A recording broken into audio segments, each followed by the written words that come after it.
Pane njodzi inotyisa yakaitika musi wekisimusi iyo yakauraya chiremba anoremekedzwa wekubulawayo Dr. Goodnow Machadu nemudzimai wake Sakile Moyo Machadu.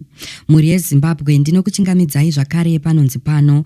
Ndapota musakanganiwawo kusubscribe, kufollowa nekulaikawo video rino zvakare nekurishare. Izvi zvinobatsira kuti risvike kure kune hama neshamwari dzenyu dzisati dzariona.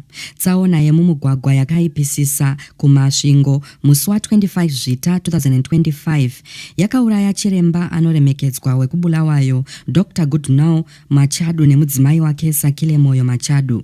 Mwana wavo akapona zvinoshamisa, asi pari zvino zvinonzi achiri muchipatara achipora kubva mukukuvara uku. Dr. Machadu vaive chiremba akazvipira achishandira nharaunda yeBulawayo, uye kurasikirwa kwevaviri ava kwakasiya mhuri, vashandi pamwe neshamwari dzarwadziwa panguva yemhemberero yekisimusi. Njodzi iyi inotiyeuchidza kutyaira nekungwarira uye kukoshesa nguva dzese nevadikanwi. Tinonyengetera kuna Mwari kuti mwana wavo apore zvizere. Dai mweya yaDr. Goodnow Machadu naSakile Moyo Machadu yazorora murugare nokusingaperi.